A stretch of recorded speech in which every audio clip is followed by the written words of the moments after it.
You didn't know? Your ass better call somebody! The energy revealed. Brooklyn to Queens, reppin' both hoods. Rob and CP, keep it fire, misunderstood. Cheer 'em all loud, let the anthem flow. Mets fans unite at the pregame show. From city stand lights to the skyline greens, it's the heartbeat of Queens, the craziest dreams. Rob hype on the mic, CP's the fire spark. Together they ignite, voices like the park. Fans dripped in jerseys, legacy bold. The Metropolitan story forever told. Turnstile spinning, the crowd floods the gates. This is family, no time for debates. Crack of the Batman, the roar never fades. Queens in the blood, it's how champions are made. Cheer 'em all loud, let the anthem flow. Mets fans unite at the pregame show. From city stand lights to the skyline gleams, it's the heartbeat of Queens, the craziest dreams. 7-line swagger, vibes electric and wild. Mets legacy golden since I was a child. Orange crushed skies, let the battle ignite. Ride for the home team till the last fight.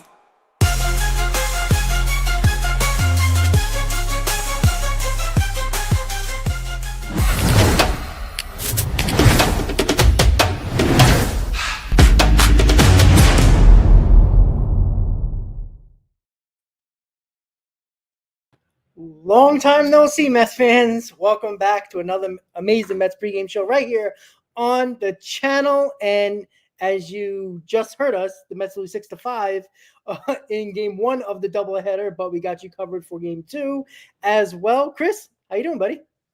I'm doing well. Listen, it's a great time to bounce back and win a series. Stacking series wins is what it's all about. Get back in a series win column. There's been a lot of talk about the Mets not looking the best, and they've kind of fallen off. I've been hearing some ridiculousness on social media. Bounce back tonight, and guess what? Everyone's happy again. Let's do it. Absolutely. The Mets are playing a rubber game of the series, and they should beat this team. Let's be honest about that. Tyler McGill has been pitching well. Again, length is continued issue with every starter that goes out there, but we need him to go at least 5 innings. Great. It would be great for 6 innings, but overall, you got to win this game today by any means necessary. There is no reason why this Mets team should lose back-to-back series to two teams that they had the series in their hands, and they got to take full advantage of it. You can't lose these games and these series, especially to the Cardinals. Now, D-backs are a good team, but you're at home. You should take advantage of being at home and take 2 out of 3. But let's win this series today with Tyler McGill on the mound. And Chris, let me just get your thoughts on Tyler McGill before we get into the lineup, as the lineup is a little interesting to say the least, but it is a doubleheader, so you're not going to see, you're going to see interesting lineups. But what is your thoughts on Tyler McGill to break it all down early in this pregame? Yeah, listen, early season Tyler McGill, I think we talked about it a little bit ago. He's kind of exceeded my expectations in terms of what we were expecting out of him coming into the season. Last time out against the Nationals, he actually did provide the Mets some length with, 6 1/3 innings pitched. And, he's been doing a really good job. And I think that some of the counts that he gets himself into, he's got good put away stuff, but sometimes he just wastes one too many pitches. And that's what we've seen in seasons prior. I think that he has a lot more confidence in terms of being that put away pitcher that we all know that he can be with the stuff that he possesses. He's got a lot more confidence in some of his secondary pitches, and he's using his fastball as a nice supplemental pitch because, let's face it, he can throw it in the mid 90s, 96, even 97 if he rears back a little bit. So I like Tyler McGill. I can't say the same for my takes right in the beginning of the season when I was kind of like, oh boy, not this guy in the rotation again. But I'm really happy. And I've been really pleasantly surprised with this first, 5-6 outings of the season thus far. Hopefully you can carry that over into this game. And also like the Cardinals, you're right. I look at that lineup on paper. It's got some really good standout players. Obviously, Brendan Donovan's having a really good start to his season. You can never take Arenado and Contreras lightly at all. But this is, let's face it, a team that this Mets team should be beating, right?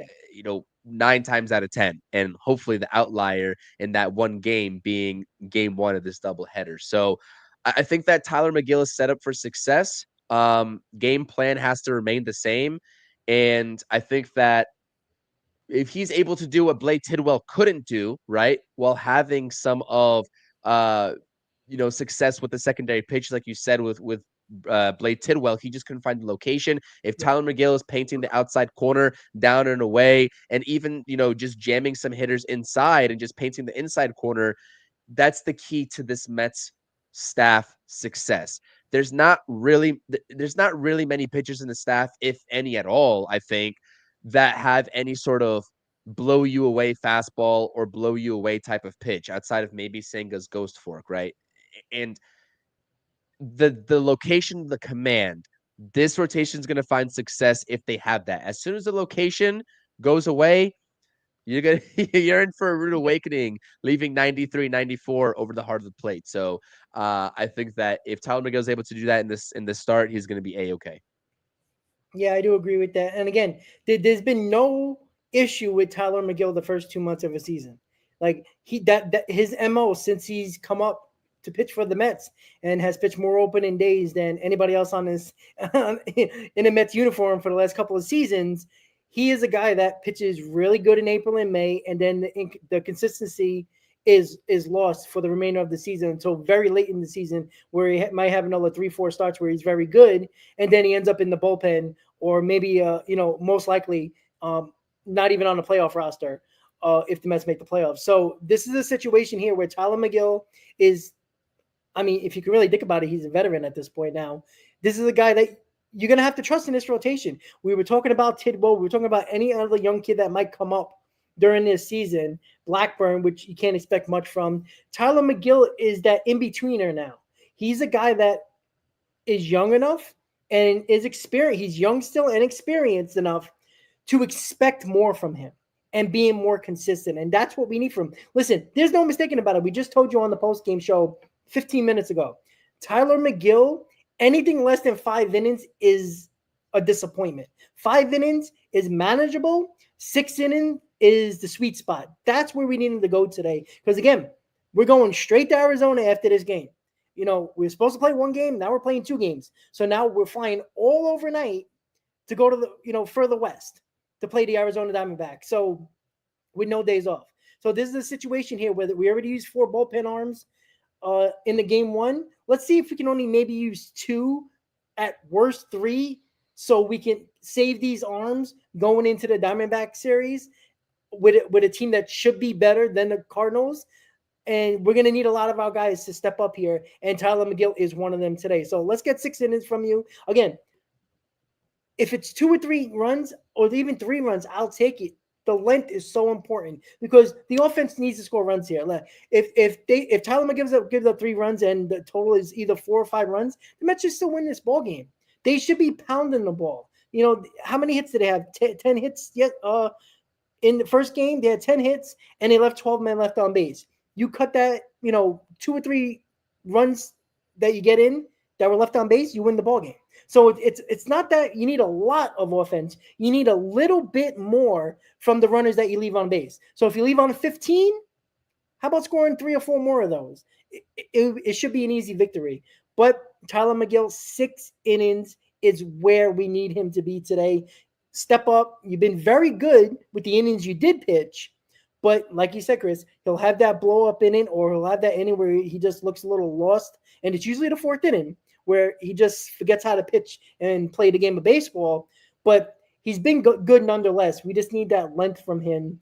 And, with Andre Palante, if I'm not mistaken, the Mets beat him up the last time. He pitched well, but did the Mets beat him up, or did they beat the bullpen up in that game? I didn't even look at that. I mean, we didn't have a long turnover, so I was just trying to earn runs. I mean, given up in 6 innings pitched, so it was a pretty good display from the Mets offense. Okay, so hit him. it's that simple. So yeah, Chris, I'm sorry. No, I agree with that 100%. I'm looking at Palante's stats. The home run ball has kind of killed him so far. He's given up a home run in each game that he's pitched outside of 1, right? In his first 6 starts, he's given up 1, 2, 3, 4, 5, 6 home runs already. So the long ball definitely is there, and the Mets already have seen him. This is the second time seeing Palante in a different environment, of course, at Citi Field before. Now it's in St. Louis. So there should be some familiarity, right, with this guy. And the lineup configuration for the New York Mets is kind of interesting. We kind of teased the lineup and the post game, the end of the post game, but Juan Soto DHing. I was curious what was going to happen when Mendoza felt like he needed to give Juan Soto. I guess you can't say it's a day off of his feet because he played a whole 9 innings of baseball in right field already. But, Yeah. he has been in the field every single day to start this season. And Juan Soto, always a viable Complete. option to DH, Yep. especially with the plethora of outfielders that this team has. And well, now I was like, is it going to be Winker or Marte? And I forgot that Winker is now going to Yeah. get an MRI. Unfortunately enough, it's just injury after injury after injury. And I didn't think that Marte was going to be seeing the field anytime soon, but at this You know, point, you kind of have to. You kind of have to play him in right field given the circumstances. So, see how he fares out there. I mean, the legs have been holding up thus far in a platoon role, but if Marte's playing any bulk innings in the field, consistently, I don't foreshadow that happening, but if he does, it's bad news. It's usually bad news. And so that's where my question to you is as well, is that do you think that they're going to be like, is there going to be like any call up to an outfielder or for an outfielder like Drew Gilbert or somebody like that coming up to replace Jesse Winker if he goes on the IL? So somebody said that, I believe, in a post game chat before we went. I think somebody said about Drew Gilbert. He's crushing the ball in the minors right now, and I know he had an injury plagued season last year and didn't look good even when he did come back. That might be a guy that you might see next. Again, Stearns is not hesitant to do it. He will do it. And again, I don't want to see Marte nor Winker in the outfield. I just don't. Right? They're not better than Juan Soto is a serviceable outfielder at this point. Juan Soto is better than Marte with the getting to balls. I don't think Marte can get to those balls anymore.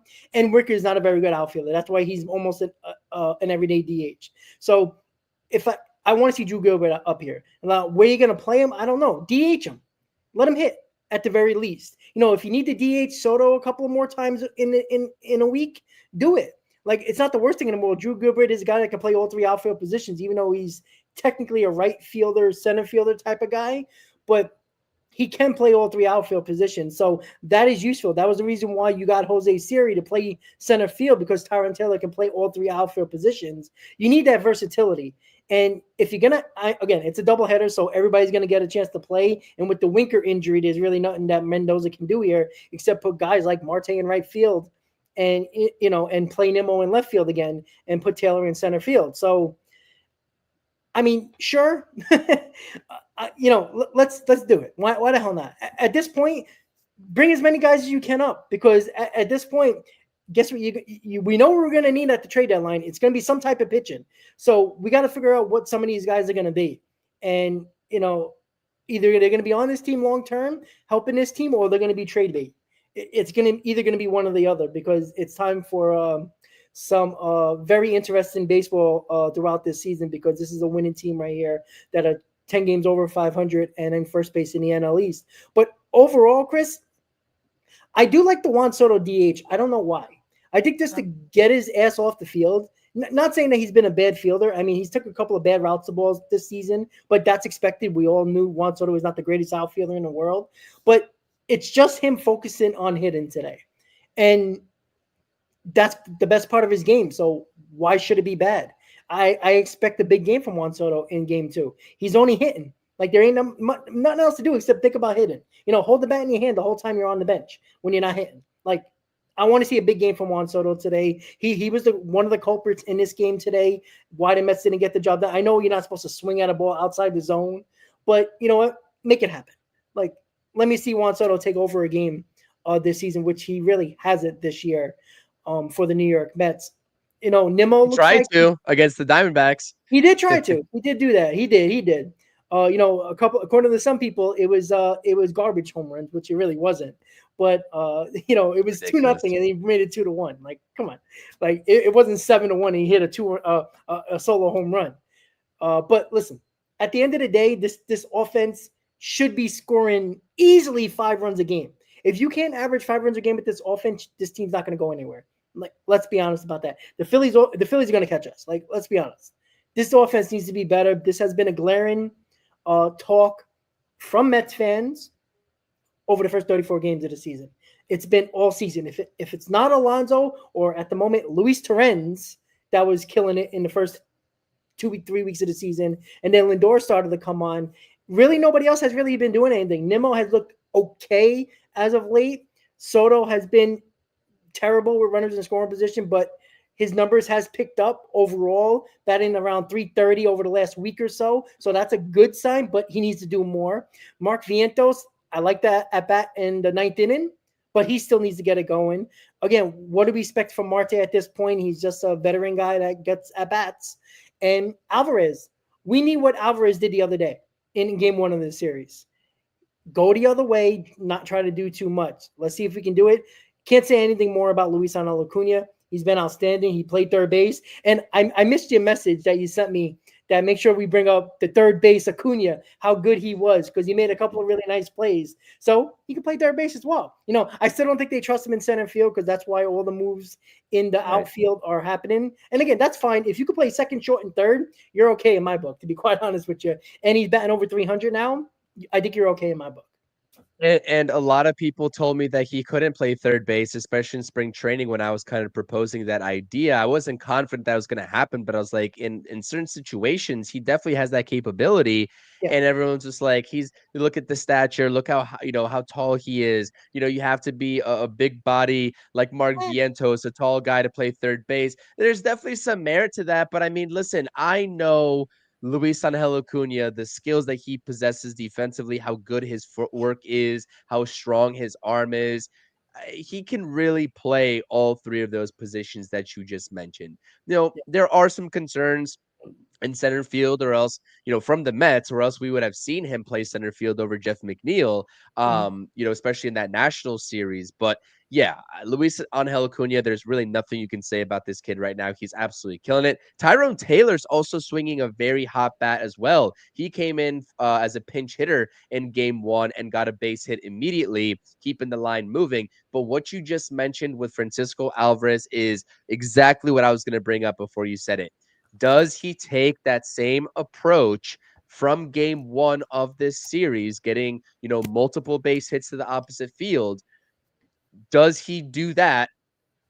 Or is he going to go back to chasing the high fastball, expanding the zone a little bit and swinging and missing ultimately because of that? That's something that if we can see that consistent approach from Francisco Alvarez, utilizing that opposite way, I guess, the opposite field, not necessarily taking the biggest cuts on every single pitch, the Mets are going to be that much better off. They're going to be that much better off. Because let's face it, he's going to be getting the bulk workload behind the plate. I think that what Mendoza has shown us already up until this point, has been just that. And that was the big question when Torrens, came back, or when Alvarez came back and Torrens was kind of, cleared from that contusion, I guess he had on the forearm. What was the playing time distribution going to be between these two players, especially with Torrens having such a hot bat to begin the season? Well, Mendoza's made it pretty clear that Alvarez is the starting catcher until the foreseeable future, until further notice. So we need his bat, especially with this offense still a little bit lackluster. We need his bat to lengthen this lineup out a little bit towards the bottom of the lineup. Yeah, exactly. Like that's the whole idea when it comes to what they were going to do. I mean, Torrens was red hot. He was one of the better catchers in baseball. Like that's how good he was for the first 30 something games of the season. And, it's unfortunate because you're going to see a downfall hitting wise with Torrens because he's not playing every day. So that kind of hurts the situation. But again, you got to play Alvarez. He's your starting catcher. Same thing with Jeff McNeil. I know he's not playing second base, but he's playing almost every day, wherever, if it's center, left field, third base, he's playing almost every day. Alvarez is your starting catcher. You don't lose your job because you're injured. You just don't. Until Alvarez looks bad for a week, maybe they'll decide that. But with Alvarez playing, having a good game the other day in game one on Friday, right? Yeah, Friday. It's what you got to see from him more and more. And again, I think the power will be there. It's just that he needs to have an approach of going the other way because he's strong enough to hit the ball out. He's got to learn to drive the ball gap to gap. And then the strength of his body and his swing is going to get the ball over the fence eventually. So we haven't There really, was an really update, seen by the way, Rob, to the it. lineup. They switched Nimmo and Vientos, so Vientos is in the cleanup spot per what I just saw on X. Oh, okay, cool. All right, so there you go. So It's Vientos is still cleaning change, up. but yeah. Vientos is cleaning up, and Nimmo's batting second. Fifth, excuse me. Right? That's the correct, right? What I said. Nimmo's fifth, and yep, correct. Okay, so there's been an update to the lineup. Vientos cleaning up, Nimmo batting fifth. Yeah, so like overall, again, I know I don't know if it's nitpicking because the offense has been a problem the whole season, and it would be nice for your top five guys to actually dominate a lot because they all haven't been hot at the same time. Right, Lindor has been hot with Alonso. Alonso's been hot with nobody. So like, and Terens is at the bottom of the order, so you can't expect the bottom of the order to do crazy things. Uh, you know, and continuing to be really good when it comes to Acuna or Alvarez at the moment. Guys like that. If you're going to count on Acuna, Alvarez, and Taylor to be your main focus, even though Acuna has been really good and Taylor's been really good, you need the big guys to step up. That's how you win the majority of your ball games. And it would be nice if you get a top five in your lineup that I'm not saying all got to be red hot, but at least being damn good. And again, they've shown signs in Nimmo, Vientos, and Soto of coming out of it, right? There's still some bad at bats in between, but overall they've been a little bit better than what they were in the first couple of weeks of the season. Like I don't know what to expect anymore. Like I do like Juan Soto DH and Chris. I don't know if that's gonna do anything, but I do like Vientos batting fourth. I'm not gonna lie. I need Nimmo to get the hell out of the cleanup spot. I just don't like him there at all. I mean that's gonna be my pet peeve the whole year. And if I see one game of Bretton and Nimmo in the playoffs, if we make it in the cleanup spot, I'm gonna go nuts. But overall, the lineup is fine. Obviously, guys, if you're just tuning in, the lineup was updated, switching Nimmo and Vientos.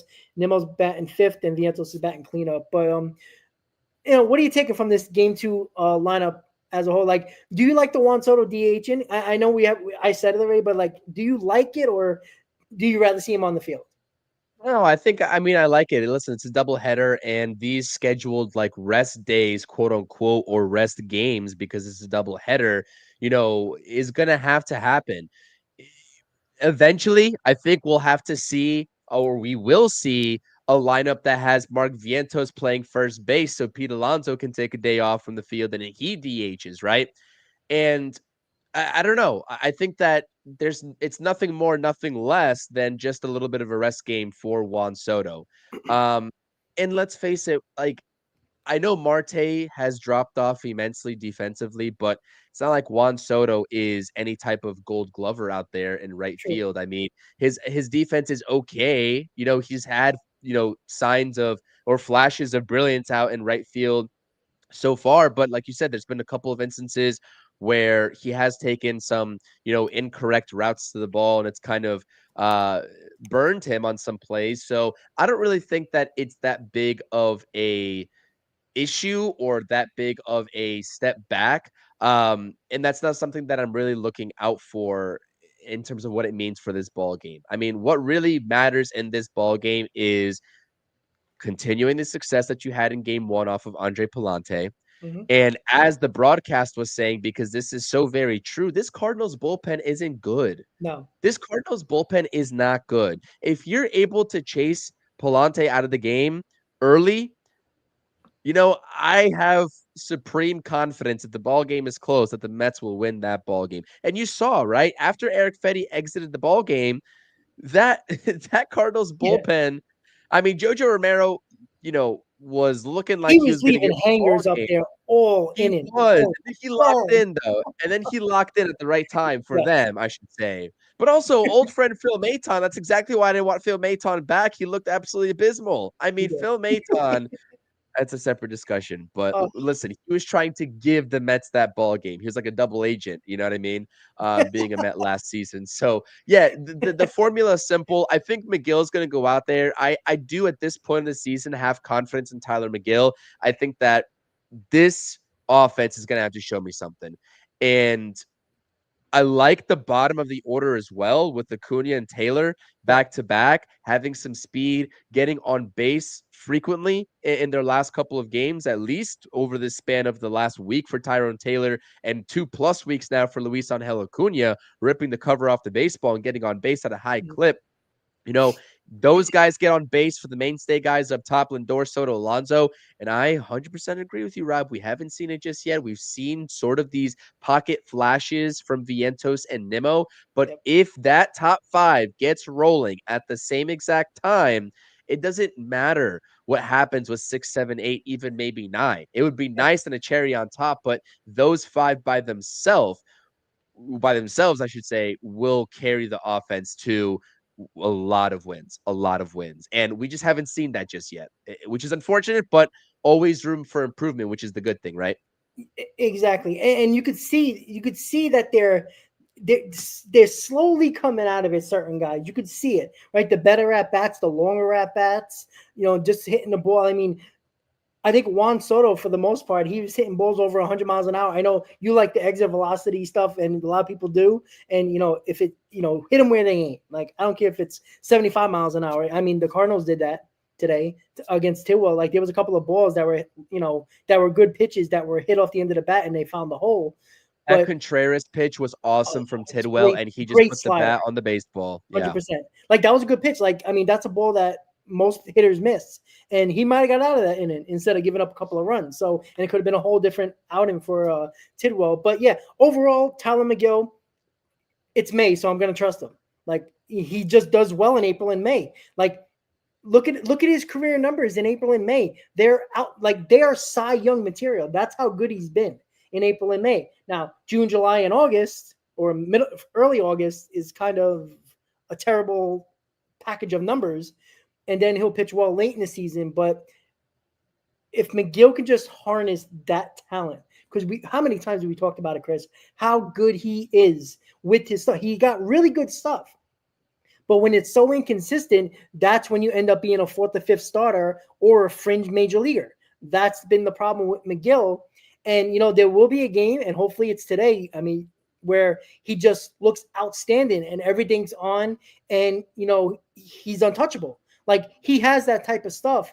You don't see it often. You don't see it mostly at all, but he's been good overall. Now, again, length, that is an issue. And again, I wasn't expecting Tidwell to go deep into a game. I was thinking 4 innings the most, maybe 5 if he had a low pitch count.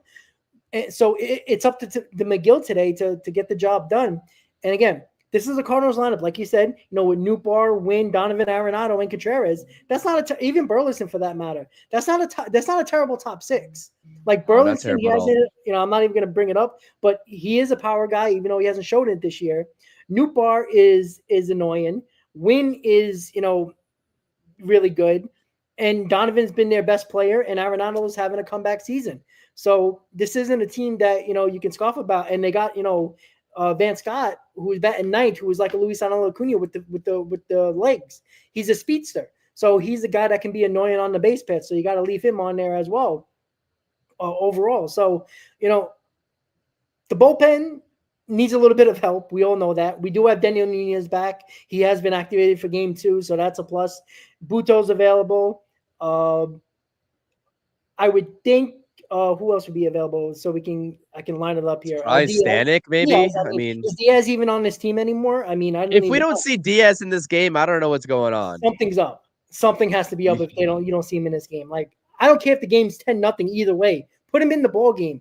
You like, we got 3 more games in Arizona after today, where you get an off day on Thursday. Every Thursday of this month going forward, we have an off day.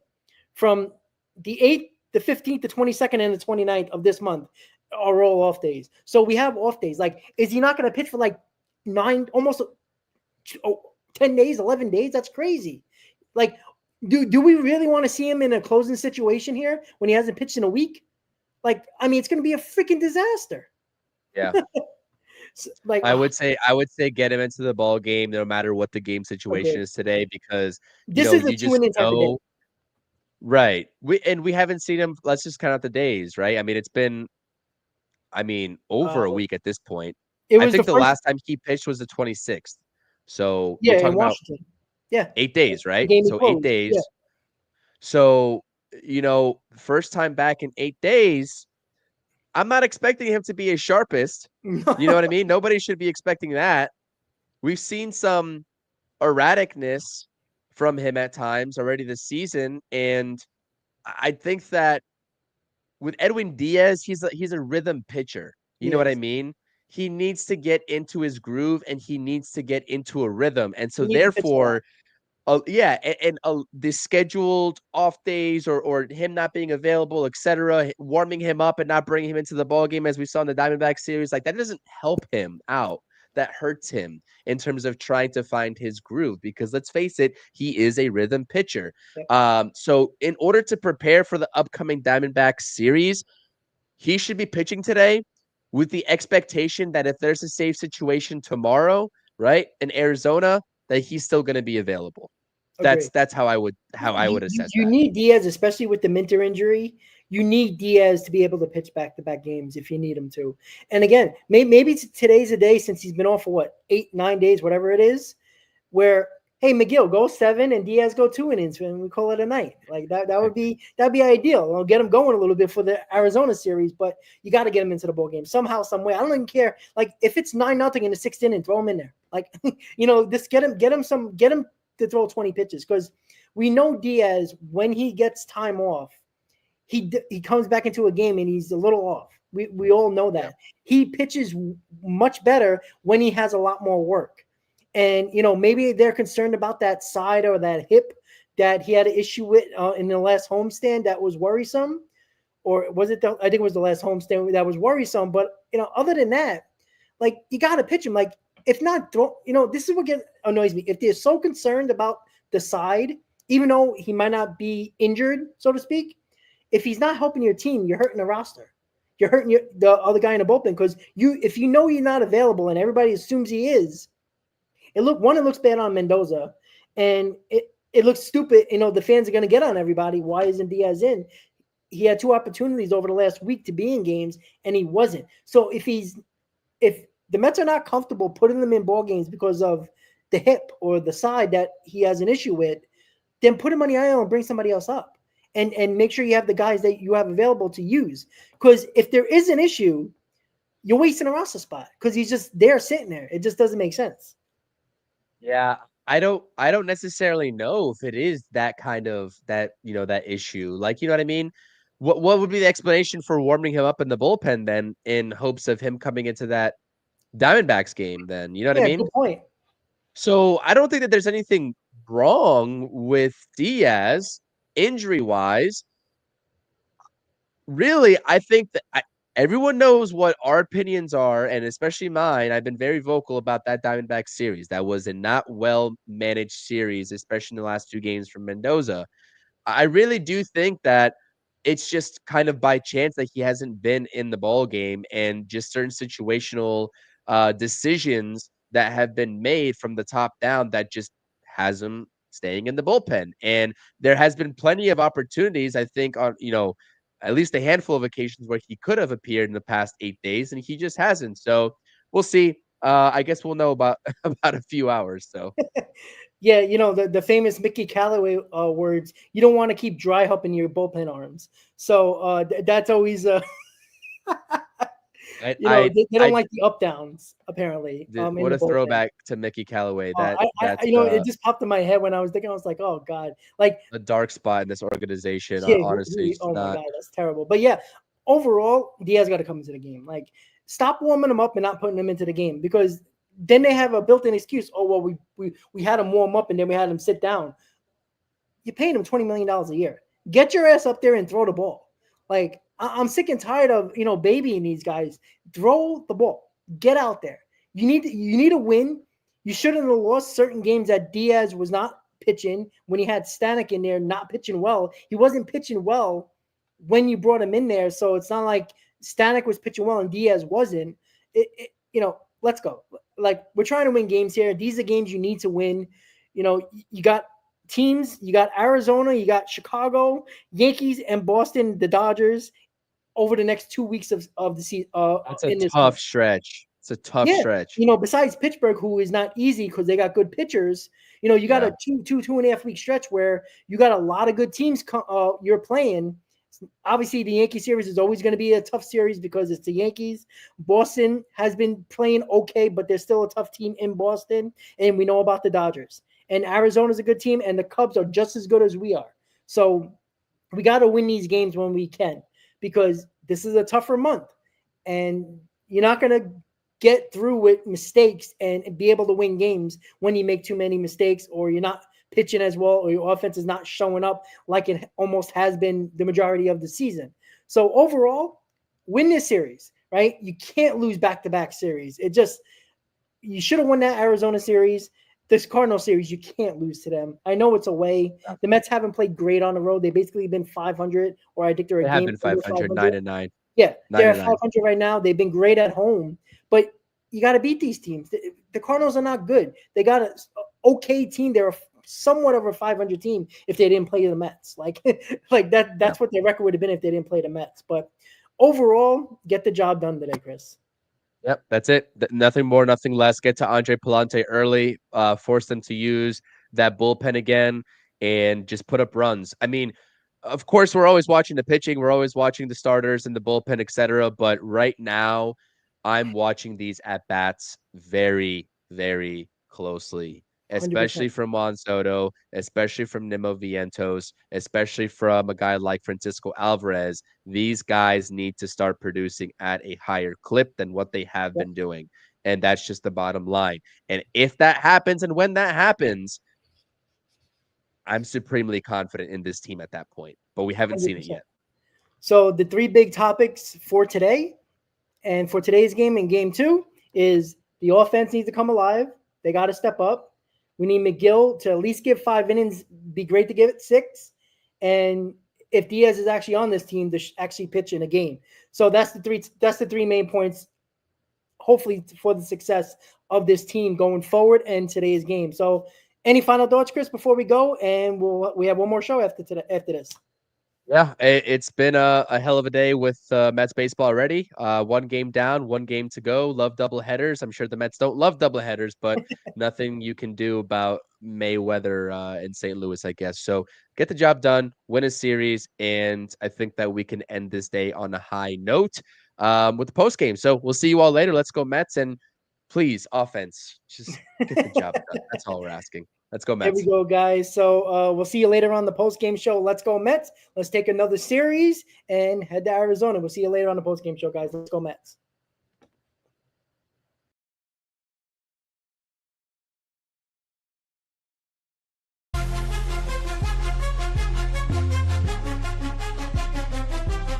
Seven train rumble, headed to the field. Orange and blue vibes, the energy revealed.